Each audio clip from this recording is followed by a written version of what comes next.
ಇನ್ನು ಮೂಡಾ ಸೈಟ್ ಹಗರಣಕ್ಕೆ ಸಂಬಂಧಪಟ್ಟಂತೆ ರಿಪಬ್ಲಿಕ್ ಕನ್ನಡ ಅನೇಕ ಎಕ್ಸ್ಕ್ಲೂಸಿವ್ ದಾಖಲೆಗಳ ಸಮೇತ ಸುದ್ದಿಯನ್ನ ಪ್ರಸಾರ ಮಾಡಿದೆ. ಈಗ ಅಂಥದ್ದೇ ಮತ್ತೊಂದು ಎಕ್ಸ್ಕ್ಲೂಸಿವ್ ರಿಪಬ್ಲಿಕ್ ಕನ್ನಡದಿಂದ ಮೂಡಾ ವಿಚಾರಕ್ಕೆ ಸಂಬಂಧಪಟ್ಟಂತೆ ಮೂಡಾ ಸೈಟ್ ಸಂಕಷ್ಟದಿಂದ ಪಾರಾದ ಸಿದ್ದರಾಮಯ್ಯನವರು ರಿಪಬ್ಲಿಕ್ ಕನ್ನಡದ ಬಳಿಯಲ್ಲಿ ಮತ್ತೊಂದು ಎಕ್ಸ್ಕ್ಲೂಸಿವ್ ಮಾಹಿತಿ ಇದೆ. ಲೋಕಾಯುಕ್ತ ವರದಿಯಲ್ಲಿನ ಇಂಟ್ರೆಸ್ಟಿಂಗ್ ಸುದ್ದಿ ಇದು. ದೇವರಾಜು ಅವರು ಬರೆದ ಪತ್ರದಲ್ಲಿ ಡಿಸಿಎಂ ಅನ್ನೋ ಅಂಶವನ್ನ ಉಲ್ಲೇಖ ಮಾಡಲಾಗಿದೆ. 1996ರಲ್ಲಿ ಭೂಸ್ವಾಧೀನ ಪ್ರಕ್ರಿಯೆ ಕೈಬಿಡಲಿಕ್ಕೆ ದೇವರಾಜು ಅವರು ಅರ್ಜಿಯನ್ನು ಸಲ್ಲಿಸಿದ್ರು. ಡಿಸಿಎಂ ಬರಹದ ಬಗ್ಗೆ ಪ್ರಶ್ನೆ ಕೇಳಿದ್ದಾರೆ ಲೋಕಾಯುಕ್ತ ಅಧಿಕಾರಿಗಳು. ಆದರೆ ನಾನು ಡಿಸಿಎಂ ಅಂತ ಬರದೇ ಇಲ್ಲ ಅಂತ ಹೇಳಿ ಸೈಟ್ನ ಮೂಲ ಮಾಲೀಕರಾದ ದೇವರಾಜು ಹೇಳಿಕೆಯನ್ನ ನೀಡುತ್ತಿದ್ದಾರೆ.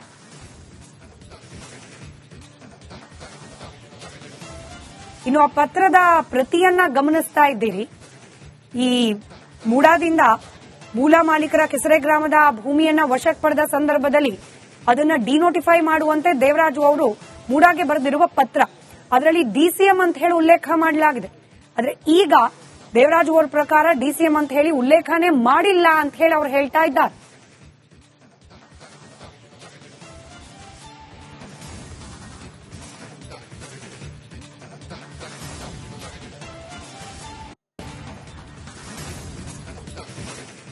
ಇನ್ನು ಲೋಕಾಯುಕ್ತದಿಂದ ಈ ಮೂಡಾ ವಿಚಾರದಲ್ಲಿ ಮುಖ್ಯಮಂತ್ರಿ ಸಿದ್ದರಾಮಯ್ಯನವರು ಹಾಗೆ ಅವರ ಕುಟುಂಬಸ್ಥರ ವಿರುದ್ಧ ಕೇಳೋಕೆ ಸಿಕ್ಕಿದ್ದ ಆರೋಪ, ಇದಕ್ಕೆ ಕ್ಲೀನ್ ಚೀಟ್ ನೀಡುವ ಪ್ರಯತ್ನದ ಬಗ್ಗೆ ದೂರುದಾರ ಸ್ನೇಹಮಯಿ ಕೃಷ್ಣ ಕಿಡಿಕಾರಿದ್ದಾರೆ.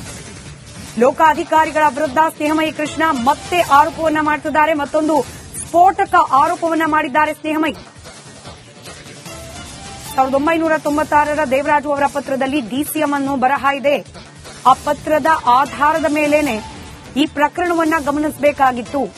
ಅಧಿಕಾರಿಗಳು ಕೂಡ ಕೆಲಸ ಮಾಡಿರೋದು, ಈ ಭೂಮಿಯನ್ನ ಡಿನೋಟಿಫೈ ಮಾಡಿರೋದು, ನಂತರದಲ್ಲಿ ಅವರಿಗೆ ಕಾಂಪನ್ಸೇಷನ್ ಕೊಟ್ಟಿರೋದು ಎಲ್ಲವೂ ಕೂಡ ಪತ್ರದ ಆಧಾರದ ಮೇಲೇನೆ. ಇದು ಸಾಲೋದಿಲ್ವಾ ಸಾಕ್ಷ್ಯಕ್ಕೆ ಅಂತ ಹೇಳಿ ರಿಪಬ್ಲಿಕ್ ಕನ್ನಡದ ಜೊತೆಯಲ್ಲಿ ಸ್ನೇಹಮಯಿ ಕೃಷ್ಣ ಮಾತನಾಡುವಾಗ ಸ್ಫೋಟಕ ಹೇಳಿಕೆ ನೀಡಿದ್ದಾರೆ.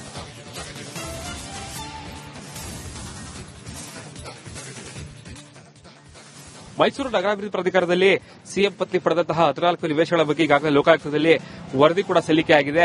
ಈ ವರದಿಯಲ್ಲಿರುವಂತಹ ಪ್ರಮುಖ ಅಂಶಗಳು ಎಲ್ಲದರ ಬಗ್ಗೆ ಮಾತಾಡೋದಕ್ಕೆ ಜೊತೆಗೆ ದೂರದಾರ ಸ್ನೇಹಮಯಿ ಕೃಷ್ಣ ಅವರ ಮಾತಾಡಿಸ್ತಾ ಹೋಗ್ತೀನಿ.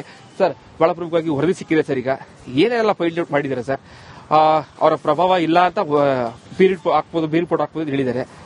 ನೀವೇನು ಹೇಳ್ತೀರಾ ಇದ್ರ ಬಗ್ಗೆ? ಸರ್, ಅವರು ವರದಿಯಲ್ಲಿ ಸಲ್ಲಿಸಿರೋದಂತಹ ಅಂಶಗಳನ್ನ ಮತ್ತೆ ಅದಕ್ಕೆ ಪೂರಕವಾಗಿರತಕ್ಕಂಥ ದಾಖಲಾತಿಗಳ ಬಗ್ಗೆ ಅವ್ರು ಏನು ಹೇಳಿದರೆ ಅದು ಗಮನಿಸಿದಾಗ ಸ್ಪಷ್ಟ ಗೊತ್ತಾಗುತ್ತೆ. ನಾನು ಏನು ಆರೋಪ ಮಾಡಿದೆ ಅದು ಸ್ಪಷ್ಟವಾಗಿ ಸಾಬೀತಾಗಿದೆ ಅಂತ.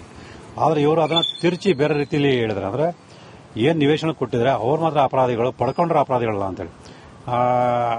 ಇದು ಸ್ಪಷ್ಟವಾಗಿ ಪ್ರಭಾವಕ್ಕೊಳಗಾಗಿ ಏನು ಆರೋಪಗಳಿದ್ದಾರೆ ಅವರ ಪ್ರಭಾವಕ್ಕೊಳಗಾಗಿ ಈ ವರದಿಯನ್ನು ಸಲ್ಲಿಸಿದ್ದಾರೆ.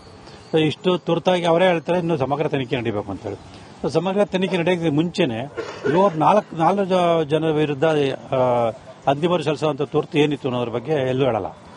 ಇಲ್ಲಿ ಅವರೇ ಹೇಳ್ತಾರೆ ಶ್ರೀಮತಿ ಪಾರ್ವತಿ ನಿವೇಶನ ಕೊಟ್ಟರೆ ನಿಯಮ ಬಾಹಿರ ಅಂತೇಳಿ.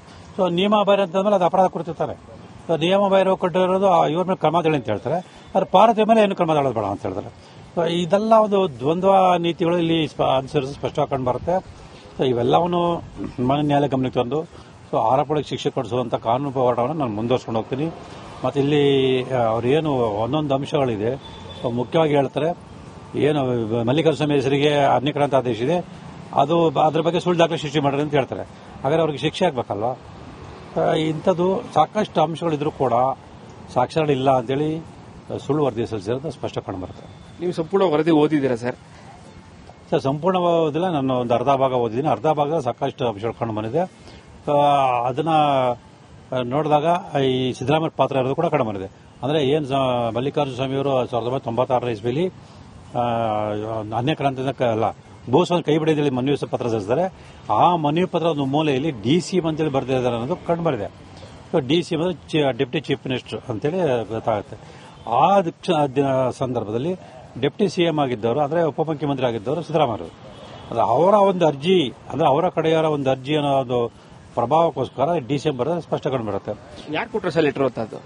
ದೇವರಾಜ್ ಅವರು, ಏನು ಭೂ ಮಾಲೀಕ ಅಂತ ಹೇಳ್ತಾರೆ ಆ ದೇವರಾಜ್ ಅವರು ಕೊಟ್ಟರಂತ 4ನೇ ಆರೋಪಿ. ಅಲ್ಲಿಂದನೇ ಸಿದ್ದರಾಮಯ್ಯ ಪ್ರಭಾವ ಬೀರಿದೆ ಅನ್ನೋದು ಸ್ಪಷ್ಟವಾಗಿದೆ. ನೋಡಿ, ಆ ಒಂದು ಪತ್ರದ ಆಧಾರದ ಮೇಲೆ ಯಾವುದೇ ಒಂದು ಸಣ್ಣ ತಕರಾರು ಇಲ್ಲದೆ ಪ್ರಾಧಿಕಾರದಿಂದ ಭೂಸ್ವಾಧೀನ ಕೈ ಬಿಡಿದ್ರೆ ಪತ್ರ ಬರೀತಾರೆ.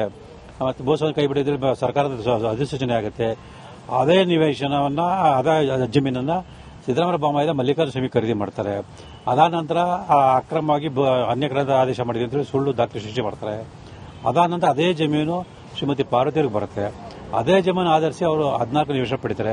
ಇವೆಲ್ಲ ಒಂದಕ್ಕೊಂದು ಪೂರಕವಾಗಿರೋ ಸಾಕ್ಷ್ಯಗಳನ್ನು ಗಮನಿಸಿದಾಗ ಇಲ್ಲಿ ಸ್ಪಷ್ಟ ಗೊತ್ತಾಗುತ್ತೆ ನಾನೇನು ಆರೋಪ ಮಾಡಿದ್ರೆ ಅದು ನಿಜ ಅಂತೇಳಿ. ಕ್ಯಾಮರಾ ಪರ್ಸನ್ ಸಚಿನ್ ಜೊತೆಗೆ ವಿನೋದ್ ಪಡೋರ್, ರಿಪಬ್ಲಿಕ್ ಕನ್ನಡ, ಮೈಸೂರು. ಲೋಕಾಯುಕ್ತದಿಂದ ಮುಖ್ಯಮಂತ್ರಿ ಸಿದ್ದರಾಮಯ್ಯನವರಿಗೆ ಈ ಮೂಡಾ ಪ್ರಕರಣದಲ್ಲಿ ಕ್ಲೀನ್ ಚಿಟ್ ಸಿಕ್ಕ ಬೆನ್ನಲ್ಲೇ ಮುಖ್ಯಮಂತ್ರಿ ಸಿದ್ದರಾಮಯ್ಯನವರ ಪುತ್ರ ಎಂಎಲ್ಸಿ ಯತೀಂದ್ರ ಸಿದ್ದರಾಮಯ್ಯ ಶಾಕಿಂಗ್ ಹೇಳಿಕೆ ನೀಡಿದ್ದಾರೆ.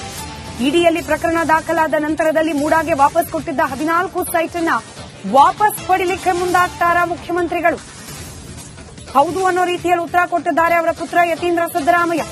ಆ 14 ಸೈಟ್ಗಳು ಕೂಡ ನನ್ನ ತಾಯಿಯವರಿಗೆ ಸೇರಿದ್ದು, ಅದನ್ನ ಹಿಂದಕ್ಕೆ ಪಡೆಯುವ ನಿರ್ಧಾರಕ್ಕೆ ಅತಿ ಶೀಘ್ರದಲ್ಲೇ ಬರುವ ಬಗ್ಗೆ ವಿಚಾರ ಮಾಡ್ತೇವೆ ಅಂತ ಹೇಳಿ ಯತೀಂದ್ರ ಸಿದ್ದರಾಮಯ್ಯ ಮಾತನಾಡಿದ್ದಾರೆ. ತಂದೆಯವರಾಗ್ಲಿ ನಮ್ಮ ಕುಟುಂಬದವರಾಗ್ಲಿ ಇದ್ರೊಳಗೆ ಯಾವುದೇ ಒಂದು ಕಾನೂನು ಬಾಹಿರವಾದಂತ ಕೆಲಸ ಮಾಡಿಲ್ಲ ಅಂತ ಹೇಳಿ ಮೂಡಾದವರು ಅನಧಿಕೃತವಾಗಿ ನಮ್ಮ ಜಮೀನನ್ನ ತೆಗೆದುಕೊಂಡು ಅವರು ಲೇಔಟ್ ಮಾಡಿ ನಮ್ಗೆ ತಿಳಿಸದೆ ಮಾಡಿದ್ರೆ, ಹಾಗಾಗಿ ಅದಕ್ಕೆ ಪರಿಹಾರ ರೂಪದಲ್ಲಿ ಕೊಡಬೇಕು ಅಂತ. ಅದು ಬರೀ ನಮಗ್ ಮಾತ್ರ ಅದಲ್ಲ, ಯಾರ್ಯಾರಿಗೆ ಈ ರೀತಿ ಜಮೀನ ಅವ್ರು ಅನಧಿಕೃತವಾಗಿ ಆಕ್ಯುಪೈ ಮಾಡ್ಕೊಂಡಿರ್ತಾರೆ ಅವರೆಲ್ಲರಿಗೂ ಕೂಡ ಕೊಟ್ಟಿದ್ದಾರೆ. ಅದೇ ರೀತಿ ನಮಗೂ ಕೂಡ ಕೊಟ್ಟಿದ್ದಾರೆ. ಆದ್ರೆ ಅದನ್ನೇ ಒಂದು ದೊಡ್ಡ ಹಗರಣ ಅಂತ ಹೇಳಿ ಬಿಂಬಿಸಿ ಅಪಪ್ರಚಾರ ಮಾಡಿ ಮುಖ್ಯಮಂತ್ರಿಗಳ ಅವರ ವಂಚಸ್ತಿಗೆ ಧಕ್ಕೆ ತರುವಂತ ಕೆಲಸ ಮಾಡಲಾಗಿತ್ತು. ಬಟ್ ಆದ್ರೆ ಇವತ್ತು ಲೋಕಾಯುಕ್ತದವರು ತನಿಖೆ ಮಾಡಿ ಅದರೊಳಗೆ ಯಾವುದೇ ಅವರ ಆರೋಪದಲ್ಲಿ ಹುಳ್ಳಿಲ್ಲ ಅನ್ನೋದನ್ನ ಸಾಬೀತು ಮಾಡಿಕೊಟ್ಟಿದ್ದಾರೆ. ಕೋರ್ಟ್ ಕೂಡ ಅದನ್ನ ಒಪ್ಕೊಳ್ಳುತ್ತೆ. ಸೊ ಹಾಗಾಗಿ ನಾವ್ ಏನ್ ಮೊದಲಿಂದನೂ ಹೇಳ್ತಿದ್ವಿ, ನ್ಯಾಯ ಸತ್ಯ ನಮ್ಮ ಪರವಾಗಿದೆ ಅಂತ ಅದಕ್ಕೆ ಜಾಸ್ತಿ.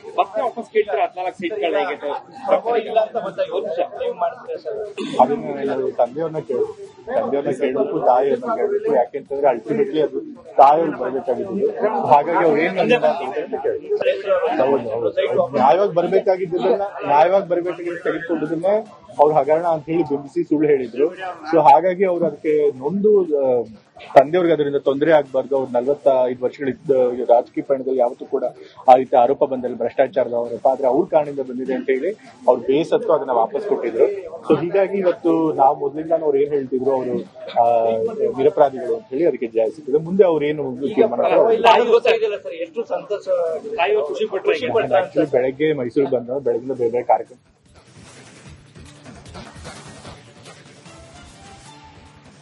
ಇದೇ ವಿಚಾರಕ್ಕೆ ಸಂಬಂಧಪಟ್ಟಂತೆ ಲೋಕಾಯುಕ್ತ ವರದಿಯನ್ನ ನಾನಿನ್ನ ಸಂಪೂರ್ಣವಾಗಿ ಗಮನಿಸಿಲ್ಲ, ಅದರ ಸಂಪೂರ್ಣ ಅಧ್ಯಯನವನ್ನ ಮಾಡಿ ನಂತರದಲ್ಲಿ ಪ್ರತಿಕ್ರಿಯೆ ನೀಡ್ತೇನೆ ಅಂತ ಹೇಳಿ ಮೂಡಾದ ಮಾಜಿ ಅಧ್ಯಕ್ಷರಾಗಿದ್ದ ಕುಮಾರ್ ನಾಯಕ್ ಪ್ರತಿಕ್ರಿಯೆಯನ್ನ ನೀಡಿದ್ದಾರೆ.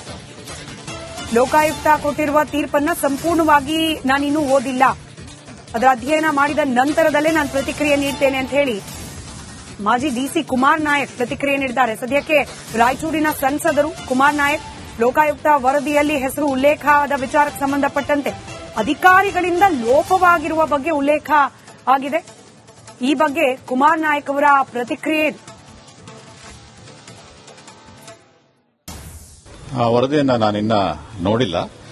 ಪತ್ರಿಕೆಗಳಲ್ಲಿ ಬಂದಂತಹ ಒಂದು ಪತ್ರಿಕಾ ವರದಿಯನ್ನು ಮಾತ್ರ ನಾನು ಗಮನಿಸಿರುವಂಥದ್ದು. ವರದಿ ನನಗೆ ಸಿಕ್ಕ ಮೇಲೆ ಅದನ್ನು ಪೂರ್ಣವಾಗಿ ಗ್ರಹಿಸಿಕೊಂಡು ಓದ್ಬಿಟ್ಟು ನಾನು ಏನು ಮಾಡಬಹುದು ಅಂತ ಹೇಳಿ ಪ್ರತಿಕ್ರಿಯೆ ನೀಡಲಿಕ್ಕೆ ಬಯಸ್ತಾ ಇದ್ದೇನೆ. ಇದನ್ನ ಈಗಾಗಲೇ ನಾನು ಹೇಳಿಕೆ ಕೂಡ ಕೊಟ್ಟಿದ್ದೇನೆ. ಅದು ನಮಗೆ ಏಲಿನೇಷನ್ಗೆ ಬರುವಂತಹ ಸಂದರ್ಭದಲ್ಲಿ ಆ ಒಂದು ಲ್ಯಾಂಡ್ ಬಗ್ಗೆ ನಾವೇನು ಮಾತಾಡ್ತಿದ್ದೀವಿ ಅದರ ಬಗ್ಗೆ ಅದರಲ್ಲಿ ಡಿನೋಟಿಫಿಕೇಶನ್ ಆಗಿದ್ದಂತೂ ಖಚಿತವಾದಂಥದ್ದು. ಇವತ್ತಿನ ಕ್ಷಣಕ್ಕೂ ಈ ಮಾತಾಡೋ ಕ್ಷಣಕ್ಕೂ ಕೂಡ ಡಿನೋಟಿಫಿಕೇಶನ್ ಸರ್ಕಾರ ಕ್ಯಾನ್ಸಲ್ ಮಾಡಿಲ್ಲ. ಒಂದೇ ಏಟಿಗೆ ಅದನ್ನ ಡಿನೋಟಿಫಿಕೇಶನ್ ಕ್ಯಾನ್ಸಲ್ ಮಾಡಬಹುದು, ಆ ವಿಷಯ ಬೇರೆ. ಈಗ ಇದಕ್ಕೆ ಸಂಬಂಧಪಟ್ಟ ಹಾಗೆ ನಾವು ಏಲಿನೇಷನ್ ಮಾಡೋ ಸಂದರ್ಭದಲ್ಲಿ ಅದು ಓನರ್ಶಿಪ್ ಅವರಿಗೆ ಸಂಬಂಧಪಟ್ಟಿದ್ದ ಇಲ್ವಾ ಅನ್ನೋದನ್ನ ನಾವು ಖಚಿತಪಡಿಸಿಕೊಳ್ತಾ ಇದ್ದೀವಿ. ಅದು ಸರ್ಕಾರದ ಭೂಮಿನ ಅಥವಾ ಇನ್ಯಾರ್ದೋ ಬಡಬಗ್ಗರಿಗೆ ಸೇರಿದ ಭೂಮಿನ ಅಥವಾ ಅವರಿಗೆ ಸೇರಿದ ಭೂಮಿನ ಅವರಿಗೆ ಬಂದಂತಹ ಕ್ರಮ ಅಂದ್ರೆ ಅವರು ಸೇಲಿಂದಾನೋ ಅಥವಾ ಇನ್ಯಾವುದರಿಂದ ಅವರು ಪಡ್ಕೊಂಡಿದ್ದಾರೆ ಅವೆಲ್ಲವೂ ಸರಿಯೋ ತಪ್ಪು ಅನ್ನೋದನ್ನ ನೋಡ್ತಾ ಇದ್ದೀವಿ. ಅದು ಬಿಟ್ಬಿಟ್ಟು ನಾವು ಬೇರೆ ಇನ್ನಿಳಿದ ಅಂಶಗಳು ನನಗೆ ಗೌಣ ಅನಿಸ್ತದೆ. ಈ ಒಂದು ಪ್ರಕರಣಕ್ಕೆ ಸಂಬಂಧಪಟ್ಟ ಹಾಗೆ ಏಲಿನೇಷನ್ ಮಾಡೋದ್ರಿಂದ ಯಾವುದೇ ಒಂದು ಈ ಒಂದು ಪ್ರಕರಣದ ಮೇಲೆ ಪ್ರಭಾವ ಆಗಿದೆ ಅಂತ ಹೇಳಿದ್ರೆ ನನಗೆ ಅನಿಸ್ತಾ ಇಲ್ಲ. ಆದರೂ ಕೂಡ ಅವ್ರು ಏನು ವರದಿಯಲ್ಲಿ ಹೇಳಿದ್ದಾರೆ ಅನ್ನೋದು ನಾವು ನೋಡ್ತಿದ್ದೀವಿ. ಯಾಕೆ ಅಂತ ಹೇಳಿದ್ರೆ ಅನ್ಯಾಕ್ರಾಂತ ಮಾಡಿದ ಭೂಮಿಯ ಬಗ್ಗೆ ನಾವು ಇವತ್ತಿನ ದಿವಸ ಮಾತಾಡೋದಾಯ್ತು ಅಂತ ಹೇಳಿದ್ರೆ ಮೂಡಾದಲ್ಲಿರುವಂತಹ ಸ್ಕೀಮ್ ಪ್ರಕಾರ ಭೂಮಿಗೆ ಭೂಮಿ ಅಂತ ಹೇಳುವುದು ಒಂದು ಕಾಂಪನ್ಸೇಷನ್ ಸ್ಕೀಮ್ ಇದೆ ಹೊರತು ಅದು ಅನ್ಯಾಕ್ರಾಂತವಾದ ಭೂಮಿಯೇ, ಅನ್ಯಾಕ್ರಾಂತ ಆಗಿಲ್ಲದೆ ಇರೋದೇನೆ, ಇರಿಗೇಟೆಡ್ ಭೂಮಿಯೇ, ತೋಟದ ಭೂಮಿಯೇ, ಆ ಥರ ಯಾವುದೇ ಒಂದಕ್ಕೂ ಅಲ್ಲಿ ಅವಕಾಶ ಇಲ್ಲ ಆ ಸ್ಕೀಮ್ನಲ್ಲಿ. ಆದ್ರಿಂದ